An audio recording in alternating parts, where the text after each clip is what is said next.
The Word of God is alive and powerful, sharper than any two-edged sword, piercing even to the dividing asunder of the soul and spirit, and of the joints and the marrow, and is a critic of the thoughts and intents of the heart. All Scripture is God-breathed and is profitable for doctrine, for reproof, for correction, for instruction in righteousness, that the man of God might be mature, thoroughly equipped unto all good works. Study to show thyself approved unto God, a workman that needeth not to be ashamed, rightly dividing the word of truth. Romans 13:11-14. And do this, knowing the time, that now it is high time to awake out of sleep. For now our salvation is nearer than when we first believed. The night is far spent, the day is at hand. Therefore let us cast off the works of darkness, and let us put on the armor of light. Let us walk properly as in the day, not in revelry and drunkenness, not in lewdness and lust, not in strife and envy, but put on the Lord Jesus Christ, and make no provision for the flesh to fulfill its lusts. 2 Peter 2:9. The Lord knows how to deliver the godly out of temptations, and to reserve the unjust under punishment for the day of judgment. Luke 9:23-25. Then he said to them all, if anyone desires to come after me, let him deny himself and take up his cross daily and follow me. Or whoever desires to save his life will lose it, but whoever loses his life for my sake will save it. For what profit is it to a man if he gains the whole world and is himself destroyed or lost?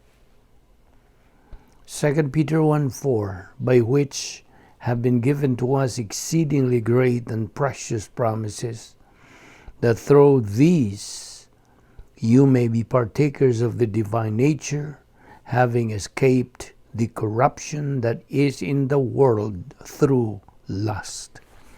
Before we start our Bible study nining adlaw, sama sa landan, ikinahanglan ang atong pagsugid sa atong mga salang nabuhat nining adlaw. Ato kinisugid ngadto sa tubangan sa Dios nga Amahan. Kay mao man ang atong himuan sa maong mga sala is an offense to His justice, busa. Ato karong gamiton ang iyang ipagamit nato nga mao ang the recovery technique or rebound technique sa 1 John 1:9 nga nagaingon sa in English, if we confess our sins, He, God, is faithful and just to forgive us our sins and to cleanse us from all unrighteousness. Alang ka di mo higala, nga wala pa'y kaluwasan, you are still an unbeliever. Ang tugon o mando o kabubuton sa Diyos mao nga imong tuuhan sa Ginoong Jesucristo nga imong manduluwas. Ginamit ka ng imong free will o sa imong paghimog desisyon gikan sa imong kabubuton. Mutuo ka kang Ginoong Hesus ug ikaw maluwas. Acts 16:31 nakaingon, believe on the Lord Jesus Christ and thou shalt be saved. Busa karon magambot tas hilom, agi pangandam sa atong kaugalingon. Let us pray.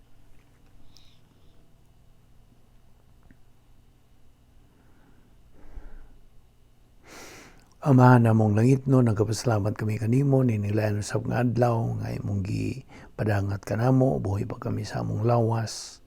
Kinigumikan lang sa imong gugma, imong kaluoy, imong kortesya ug imong grasya. We don't deserve to be alive. We don't deserve it. We don't work for it. We don't earn it. kay grasya man. Salamat. Nining imong pagdala ka namo ning dapitan na usab. Nining adlaw aron kami makapadayon nining among spiritual momentum, the process of studying your word, aron ang among kalag magatubo hangtod makabot namo ang among tumong spirituhanong pagkahamtong. Kumani kami karon pinagis pagtudlos bala ang Espiritu Santo kanamo. Kayong tanan, among ipasalamatan sa ngalan ni Ginoong Hesukristo. Amen. Well, may adlaw sa tanan nato mga subscribers sa atong ministry, sa atong mga higala, mga igsoon diyan ni Kristo. Welcome na usab, niya pa kita magadupot sa atong tunanan nga giuluhan, how to be a victor rather than a victim in life. So karon padayon ta sa atong ibiyaan. Okay. Bahin sa kaluwasan. The doctrinal term for this is the doctrine of soteriology. Apan bahin kini sa atong gidugukan sa atong paghisgot, how to be a victor rather than to be a victim in life. Kaya kabubuton man sa Dios nga kitang mga magtuto mga anak sa Dios, mamahimong mga mananaog. That is God's will. That all believers become winners in life and in the life thereafter. So mo ning atong isgutan ang mga punto sa doktrina pagtulunan bahin ini. Okay. Niya ipipila ka mga punto nga akong idugang diha kanimo, the doctrine of salvation which every believer should be guided with. Okay, unas tanan, salvation is grace. Gusto? Og nasayod na ka. Ato ning gibalik-balik, buhan din na gyud na nimo makalimtan. Ang kaluwasan grasya. Unsay pasabot sa grasya? Buhat lihok sa Dios alas tao. Ang tao ay urang mo, dawat or mo sa likway, grasya. So, anything buhaton sa Dios, grasya. Ug usan ini mo ang kaluwasan. Now, mao kini ang inyong tahulagway bahin ining maong doktrina nga yadtong panahon ni Noah's time. Pilang tuig si Noah sangyaw sa may balitas kaluwasan during his time. Noah was preaching the gospel for 120 years. Imong basa ka na diha sa Genesis Kapitulo 6, versikulo 3. Now, atol sa panahon ni Noe, ang mga tao nitong panahon na negatibo yun. Wag yo'y kainit, way kahangawa, way tinguha, wag yun. Negatibo lang yun. Ngadto sa mayong balita sa kaluwasan. Ila pa kaning gibugal-bugalan. Kinsa katong mga sangyaw niini. Ilang inunta, they bullied. Ilang gibuli. Ilang gibugal-bugalan. O man Bisaya, no? O in English, bugal-bugal, bully. Okay.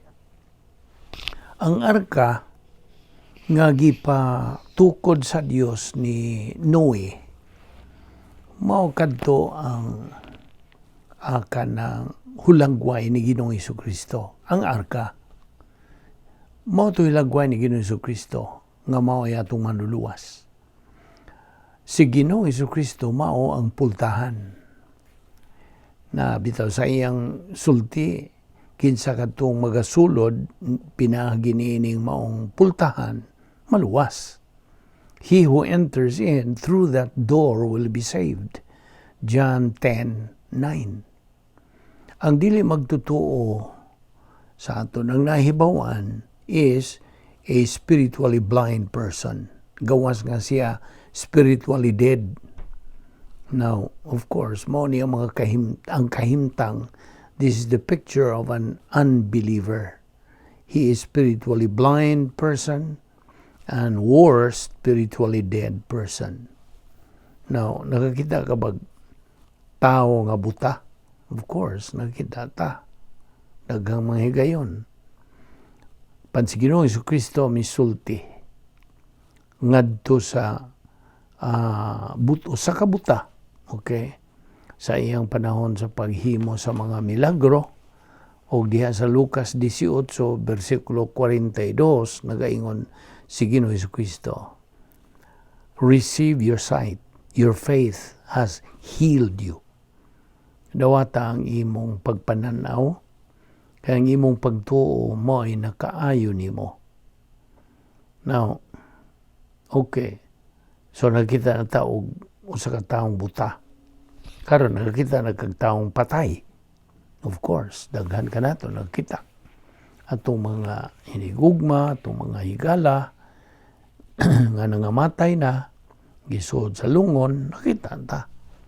Now, John 3:36, he who believes in the Son, the Lord Jesus Christ, has eternal life. But he who does not believe the Son shall not see life, but the wrath of God abides on him. John 3:3 o 3:7, unless a man be born again, he cannot see the kingdom of God. Naon sa man nga akong ipangkutlo. I'm trying to quote verses from the Word of God which has something to do with our salvation. Matthew 8:22, nagaingon, follow me, and leave the dead to bury their own dead. Kini, pagkaitabo kining Mateo 8:22, katong giingon Ginoong Jesucristo nga sumunod ka, biyahe katong mga patay. Pasagdi katong mga patay mulubong sa ilang mga patay, sa ibang pasabot. Usa sa iyang mga sumusunod ni Ginoong Jesucristo, buoton ta siya mo sunod sa lakaw ni Ginoong Jesucristo sa pagsangyaw. O niya miingon man tong usa sa sumusunod niya, Ginoo mo, uli sa ko kaya akong ilubong tong akong amahan nga namatay. Sa mo to gisulti ni Ginoong Jesucristo niya, sumunod ka, biyahe ka tong mga patay, pasag dito mga patay paglubong sa ilang mga patay. Kung sabot din yan to, ang iyang amahan atong sumusunod ni Ginoong Jesucristo, dili magtotoo. So, spiritually dead. So, mo to Ginoong Jesucristo nga, sumunod ka, biyahe ng mga patay, o pasag di ang mga patay paglubong sa ilang kaugalingong mga patay. But pasabot ni Ginoong Jesucristo nga, pasag di sila. Katong mga dili pod mga magtotoo, paglubong sa isig nila ka dili magtotoo. You see? Nakasabot ka ba? No, kato. Now, niya po'y another interesting illustration of salvation nga gihimo sa atong Ginoong Jesucristo. Niya itong Exodus generation, mga katawhan sa Israel, sa ilang pagpadong sa saad sa yuta sa saad gikan sa Ehipto. Kini sila nga mga Israelinhon gipamaak og mga bitin. Has ba? Gipamaak og mga has. So naganto sila ug ang uban nangamatay. Now, kini hulagway kini sa kaluwasan. Si Moises nga mao ipanguho nila miisa sa kanang lifted up is serpent, kanang serpente ba nga gihimo og tumbaga o bronze made of brass. Iyan ang giisa. Og si Moises mingon, kung inyong sudungon kining serpente, maluwas mo. You will be healed. You will be healed. Kaduha gini na. Nanas Numeros, Kapitulo 21, versikulo 8. Numbers 21:8. Now, just imagine, pagtutok lang, pagtanaw lang, huwag sila maluwas. Mo tayo gisulting Moises. Na. That was all that they needed to do. Mora. Maurag yung buhaton unta sa mga Israelinhon just to look. Tinod. Libuan kanila. May sunod niya to. Igo lang silang may sudong o sila nangaluwas. Ayo. But there were also thousands of them who did not. Kaya ilang pagtuo nga, kasimple niya na, that's too simple. Mo na gitawag din, karong panahon na easy believism. And that is the way some people may think bahin sa mayong balita sa kaluwasan ni Ginoong Jesucristo. So, imuna-unaon ang krus ug ang pagkabanhaw ug ikaw moingon. Sayo naman kayo na. It cannot possibly be true. That's too easy. Mo nang ilang itawag lagi og easy believism. Na mo na. Mo ni hulagway karon sa mga katawhan. Abi nimo, wara bagyoy ikapangulipas ang tao. He has no excuse.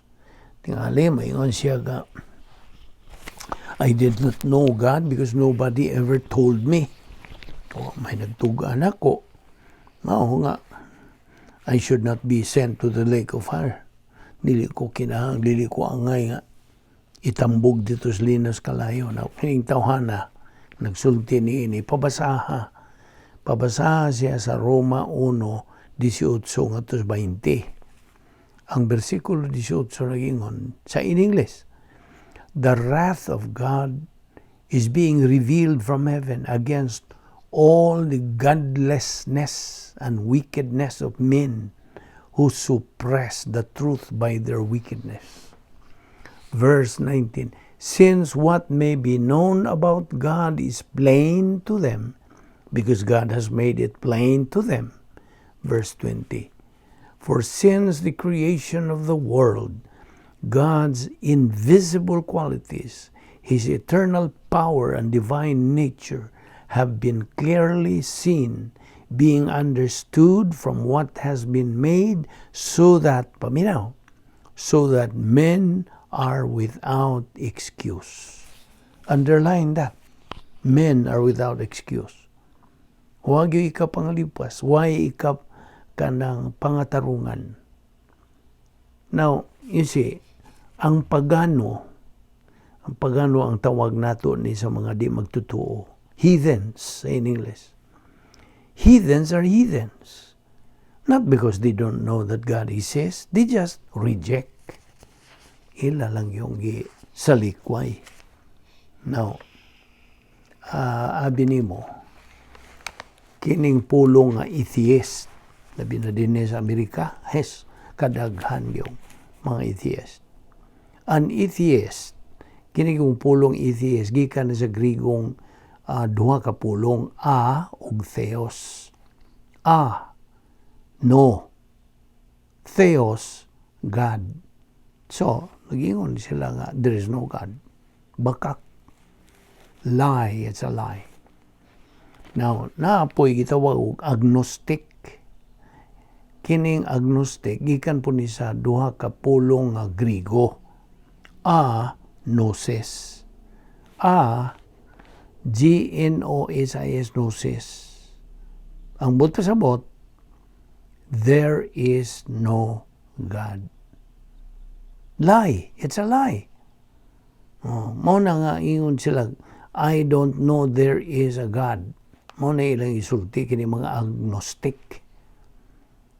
That's bakak.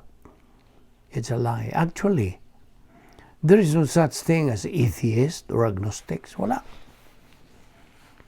Now, unsa gisulti sa Salmo 19, versikulo 1, kini nagingon, the heavens declare the glory of God. O kini sila mga atheist o mga agnostics cannot deny that. You see? Gani, the existence of God is the source of the entire universe and everything in it. So we can say that everybody has knowledge of God. Tanan. Nasayod. Truthfully, a person who denies the existence of God and thus rejects the gospel iyang gipakabakakon ang Dios niya na. He's actually making God a liar.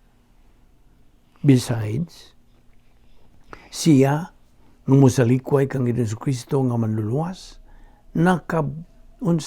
nakasala na siya sa salang di na mapasaylo. He is committing the unpardonable sin. Isa pa isulti sa Mateo 12:31-32. Wherefore I say unto you, all manner of sin and blasphemy shall be forgiven unto men. But the blasphemy against the Holy Spirit, it shall not be forgiven unto men.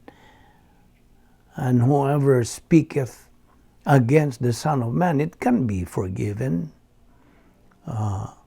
But whoever speaketh against the Holy Spirit, it cannot be forgiven, neither in this world, neither in the world to come. So, ang imong pagsalikway ni Jesucristo ingon nga manluwas, ingno nato ni nga maladjustment ngadto sustisya sa Dios. Ang usa ka tawo nga musalikway kang Kristo nga manluluwas is resisting God's will. And he is his own worst enemy. Naghimo siya siyang kaugalingon nga iyang kinagrabihang kaaway. Sabot ka? Kaya binimo, ang mga dili magtotoo, mga dayo ng mga pildiro, they are eternal losers. Hangtod na sila. Mga pildiro, hangtod sa wala na katapusan. Si Ginoong Jesucristo mismo nagaingon, may palagkining mga di magtotoo, na lang unta mga tao. Di ba? Ito na lang isulti ni mo. Mao nagisulting Ginoong Jesucristo nga ito kang Judas Iscariote. Usas iyang mga tinunan nga mibudhi kaniya. Ingnan gyud si Judas. Judas, it's better off for you to have never been born. Ug kini pong pagkasultiya, mao po'y isulti sa Dios ngadtos tanang mga di magtotoo. May palagwa na lang mo mga tao. Ang tanan, paminaw, ang tanang pagsalikway sa kamatuoran, pagkaarugante na, pagkamapaytason, all rejections of truth is arrogance. The worst conceivable way to die, unsa man? May bawa ka unsa? Kinagrabihang matang sa pagkamatay? Dili ang pagkamatay, kanser o kanang aksidente o sa COVID-19. Dili. That's not the worst conceivable way to die. It is to die, paminaw, to die as an unbeliever. Ang pagkamatay, ingon nga dili magtotoo. By the way, the only way to be saved, pinagi lamang sa pagtuo lamang kang Kristo lamang. Siya gisulting Ginoong Jesucristo. Diya sa John 14:6. Ako mao ang dalan, ang kamatuoran, ug ang kinabuhi. Walay makaadto sa amahan gawas kung pinaagi kanako. Now, klaro man na kayo. Unsa man gyud ang sa imo rang may numduman, unsa may mga sayop nga mga paagi aron kunuhay maluwas. Kadaghan usa ni magpasakop kag simbahan, magpabautismo, ang pagkinabuhi, matarong, talahoron, dalaygong kinabuhi. Well, a lot of people do live a good life, right? But they are not saved. Ngano? They have not believed in Christ. Kasabot ka? Maura mong ni ang Yahweh ng tanan. Pagtuo kang Ginoong Jesucristo nga manluluwas. Kaya napa, gandahom ni mga tawana nga sa imong pag-isa kunuhay sa imong mga kamot nga maluwas ka. Na mao lagi ito nga kung giingon mo nga the dying thief on the cross at our Lord's side. Unsa man niya pag-isa sa iyang duha ka kamot nga gilansang man tong duha niya ka kamot dito sa cross. Di mahimo. O niya, be a member of a church. Now, ang simbahan niya itong panahon na did not exist yet. Dito sa daang pagsaad. O pa may simbahan. Di ka maluwas, di ay. Yan na, pagingon nga, walk down an aisle. Walk down an aisle. Magluhod ng kunuhay ng uban, gikan sa pultahan, hangtod sa kunuhay altar. Dili gihapon ka maluwas niya na. O niya na, pay uban nga, dapitas Kristo sa imong kasing-kasing. No. Unsa man mo pag-invite, nga na si mong kasing-kasing, ang imong kasing-kasing matud paspulong sa Diyos is deceitful, malinglahon. What ay mahimo niya na? So we cannot invite Christ into our heart because our heart is deceitful. Yan na pa'y pag-ingon nga, feel sorry for your sins. Hinulsuli. Tampok imong kamot sa imong dugan. Mia culpa, mia maxima culpa. Anong ka maluwas? No. The only correct way, paminaw, the only correct way, ang husto, tukma, nga paagi nga ikaw maluwas, is to believe on the Lord Jesus Christ, and thou shalt be saved. Acts 16:31. Pagtuo lamang kang Kristo lamang. Sabot? Atog yun ang klaruhon nimo. So, encounter with Christ, either as manluluwas or maghuhukom. Hinumdumini. Ang imong pagtagad ngadto kang Kristo mao'y magadeterminar sa imong dayon na nga kaugmaon. Attitude towards Christ determines your future in eternity. Ato nang iingon nimo nga kadtong daang pag-isaan nga mga katawhan, Old Testament people, sila nangaluwas pinaagi sa ilang by looking forward to the cross by faith. You see, kung kita usam nga niining New Testament, unsaman, we are saved by looking backward to the cross by faith. Yan, umdong ka sa kinabuhing Nicodemo. Kantos Nicodemo, usas mga dagkong mga leader sa ilang relihiyon. Nabihan sa pagkabuutan, kanang sa to'y giingon nila nga, kaning maayong tao, unsa pa, hinimbahon, mainampuon, tanan yung imong describe nining tawhana. Sige lang gitsag ampo, halata ng mga buluhato simbahan. Apan diha gyud panahon nga nangutan na siyang kaugalingon og mura mag naay hawang nako, mura mag naikuwang. You see? So mo tong nakauna siya ga. Nangutan na ako kung Kristo. Mihingok siya. Nagkasabot ka ba kung sa pasabot sa hingok? Kinaraan man yung mga Bisaya. Hingok siya. Adto duol ni Ginoong Kristo samtang nagampos Ginoong Kristo. Giduol niya. Nga, sa gabi ira bagyod siya miadto. Kaya nga naman gabi man og dili sa adlaw. Sa adlaw kay labihang bisiha man na siya. Sa mga tulumanon simbahan. So, siya panahon sa adlaw. So, mihingok siya adtog duol ni Ginoong Kristo. Iya dayong gihatagan og titulo si Ginoong Kristo. Maestro. Teacher. Unsa man ato pagaluwas? Mo tayo yung pangutan ng Ginoong Kristo. So, gitubag siya Ginoong Kristo. Nicodemo, gawas ko ng tao magpagkatao pag-usab, dili siya makakita sa ginarian sa Diyos. Kurats Nicodemo, ha? Sa ko ng pagkasultiha, yumin ang sabot ni mo nga mo, balik ko sa taguangkan sa akong inahan niya, magpagkatao ko pag-usab. Mo ba? No, kung makita ni mo ang naong Ginoong Kristo tingali, gamayng pahiyom ni Ginoong Kristo pag-ingon Nicodemo, huwag ko maghisgot o tinawhanon nga pagsulti. Imposible man na mabalik kas tagwangkad sa mong inahan. Dili na ba akong buti pasabot? Akong buti pasabot nga ikaw magpakatao pag-usab pinagi sa Espiritu Santo, lihok sa Dios.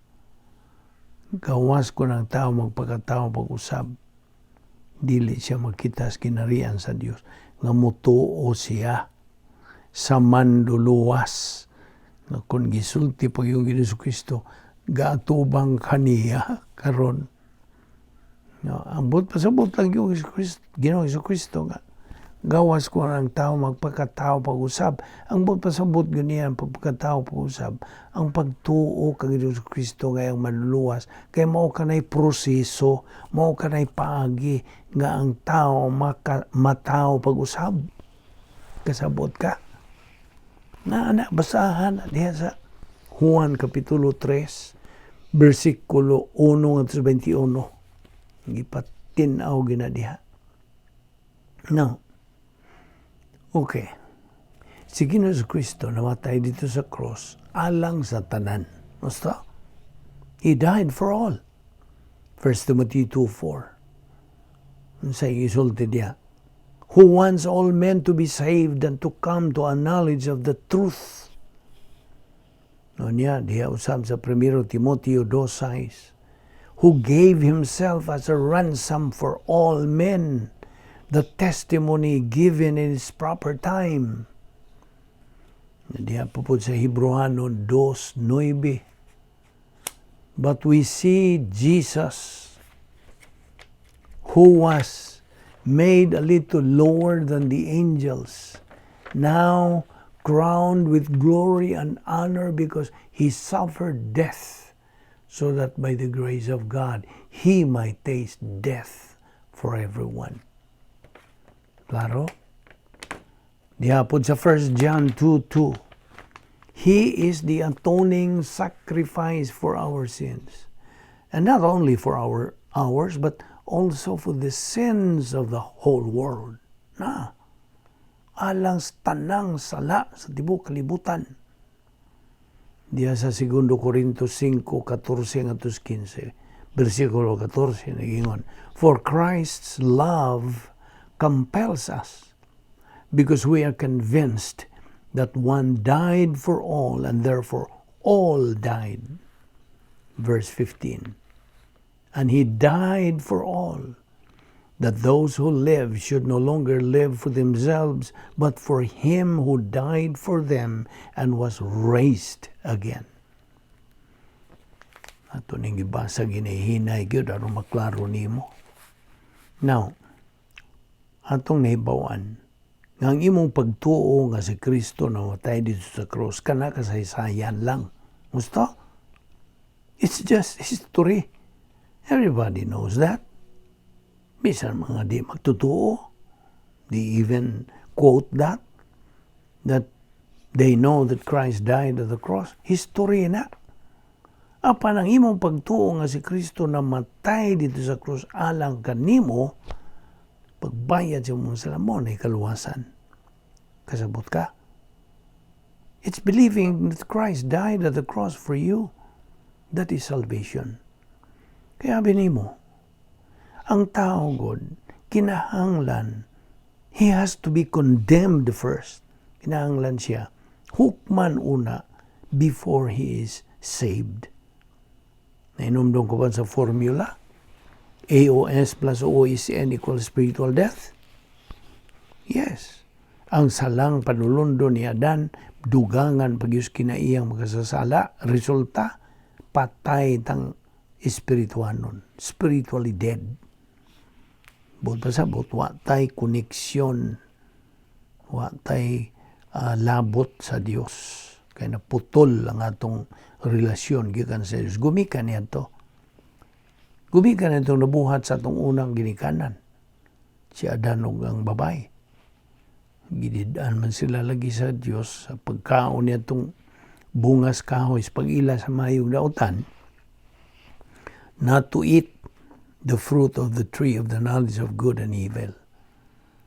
That's just to test them. Gisulayan sila, gihatlag, hatagan silang pasulit, itistingan. Sunod ba sila sa Dios o dili na?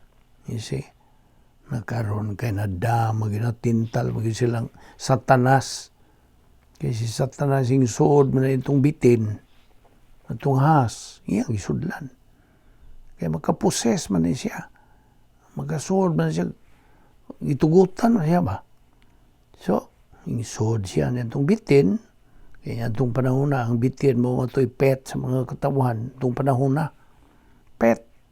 Pero karong panahon na, sana may mga pet sa mga tao, daghana, na ay iro, iring, sa pa ni mga parot, uban gani, mga haspod. Apan yan itong panahon na, ang has, maugi, nag-una nga pet sa mga katawan. At itong panahon na, dili pa magkamang tong mga bitin, ang mga has atong panahon na di pa magkamang, tindog na siya, sulti na kuyaw kayong sulti, daligo kang madaan sa iyang mga pagkumbinsir ni mo.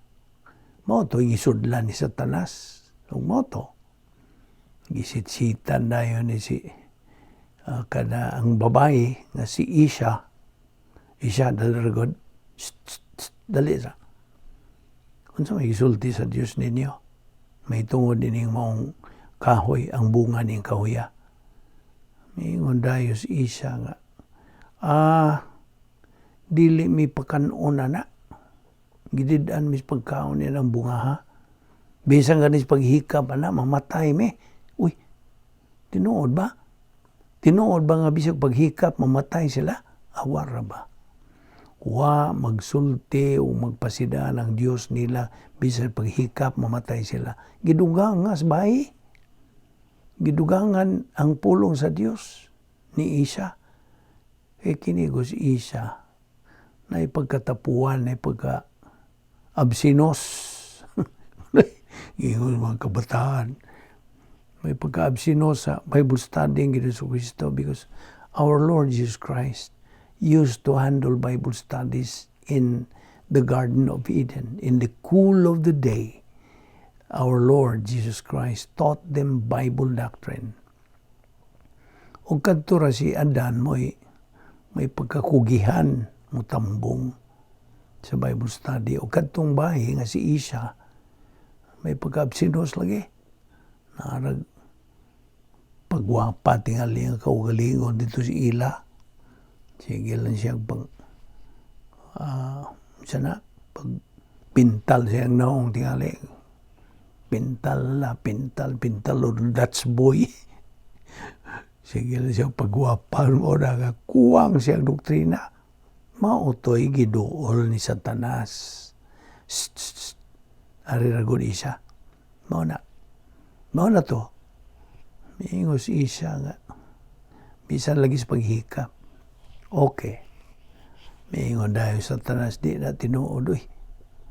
Ngano kung gididaan mo? Dili bukod ang Diyos nga mahimo mong sama niya.